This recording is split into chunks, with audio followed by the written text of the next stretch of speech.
Yo, what's good everyone? OJ here. Welcome back to another video. Today we've got some interesting topics to go over, so let's go ahead and get right into it. And we're starting off with Koei Tecmo trademarking Yaiba Ninja Gaiden Z. You guys remember this crappy game? Yeah, well, it might be coming back. So Koei Tecmo has filed a brand new trademark for Yaiba Ninja Gaiden Z in the United States. This was on January 2nd. So Yaiba Ninja Gaiden Z is a zombie-themed spin-off type of title from the Ninja Gaiden franchise, and it was developed by Concept and developed by Spark Unlimited. It was released for the PlayStation 3, Xbox 360, and PC back in March 2014. Now, it's worth noting that the new trademark is specifically for Yaiba Ninja Gaiden Z, while the game's previous trademark filed on August 2012 were for the Yaiba United States, Canada, and Europe. So going through the database of Koei Tecmo's past trademarks in Western territories, the company does not seem to file trademarks for anything that it does not plan to use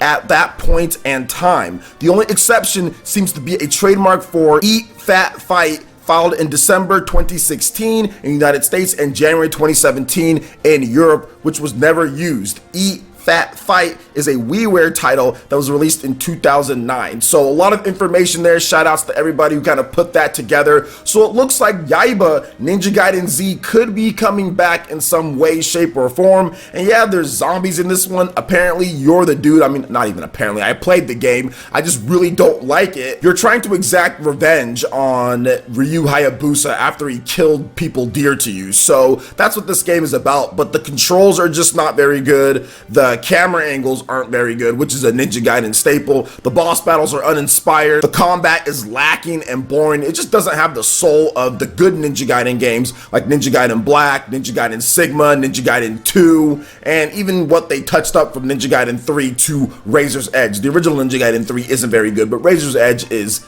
better, but still just kind of But anyway, regardless of this, guys, it looks like this is going to be coming back, and this game was kind of a flop, so if they were able to touch it up just a bit and bring it back, I'm pretty sure they can get some sales here and there. Koei Tecmo, maybe they're trying to kind of get Ninja Gaiden back into the forefront. I know they had some backwards compatibility with Ninja Gaiden Black and all of that, and that plays really well. Ninja Gaiden 2 on the Xbox One looks really good as well. So maybe they're just trying to bring back their back catalog of Ninja Gaiden games. We recently got Ninja Gaiden back on the Nintendo Switch with the original Ninja Gaiden game on the Nintendo NES Online. So that was pretty cool as well. So maybe they're just trying to bring back all of their back catalog, and they're going to be bringing Yaiba Ninja Gaiden Z back from the dead. So we'll have to just wait and see on this. Hopefully they make some nice improvements to the game, because it is just lacking, but I'm not sure if there's anything they can do to save it, to be honest. I just don't think it's a very good game, but we'll have to wait and see on that one. So what do you guys think about Yaiba Ninja Gaiden Z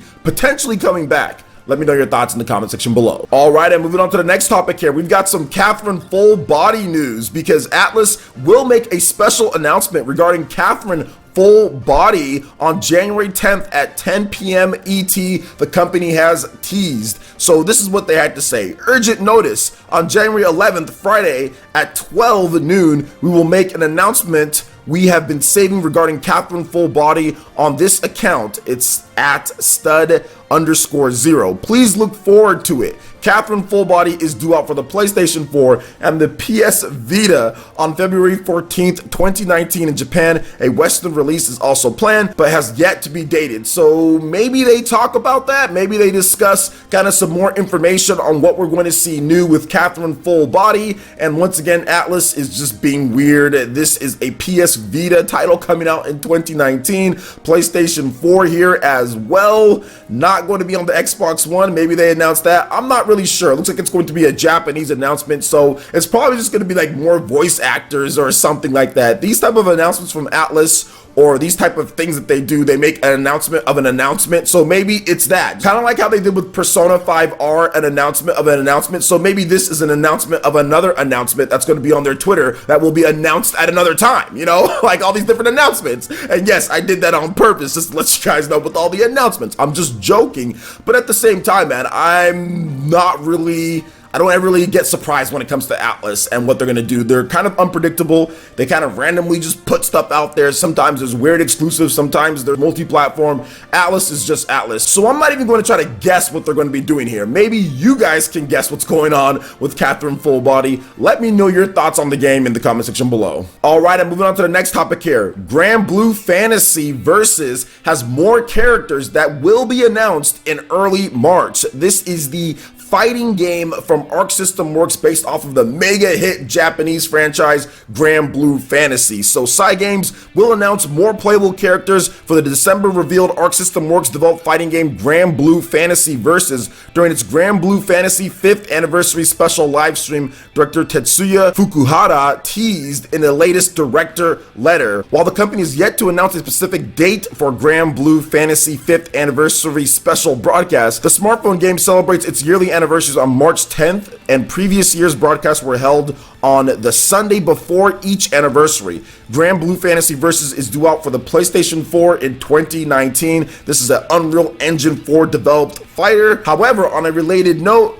Fukuhara also shared new artwork for Platinum Games developed action RPG Granblue Fantasy Relink, which will be released for the PlayStation 4. A release window has yet to be announced. I remember they announced this game with the Relink, that's the action RPG Platinum Games. They announced that game back in like 2017. By the end of 2017, I remember covering it, and then all of 2018 went by. We really didn't see much. We got some more trailers and stuff like that. They had their Granblue anniversary specials. They gave us way more footage and everything, and now we're going into 2019 and there's still no window on this one. I think it's going to be a lot bigger scope, and it's going to be a lot more difficult than they originally thought, because I know that they originally said that it was going to come out in 2018. Now moving on to Granblue Fantasy Versus, this game, obviously it's not as big as the Relink, the RPG, so they gave a release window for 2019, and it's Arc System Works, so you know it's probably going to play really well. Guilty Gear, Blaze Blue, they have all that. Dragon Ball Fighters, they did all that. They're really good at it, and I'm looking forward to seeing more characters, but I'm just looking forward to getting into the Granblue Fantasy franchise, because there really hasn't been anything outside of the smartphone games. So I think that they're taking a bit long to kind of get this franchise worldwide, because outside of Japan, how many people actually really are into this? I'm not sure how popular it is outside of it, and they're just taking quite some time to kind of get into it and bring this stuff over. So the more that you wait, the harder it gets, in my opinion, and Dragon Quest knows all about that with their delays and them keep on saying, oh, well, we're going to get it out. We want to get it more popular here in the West, but we'll take a year or 2 years or even longer to localize things.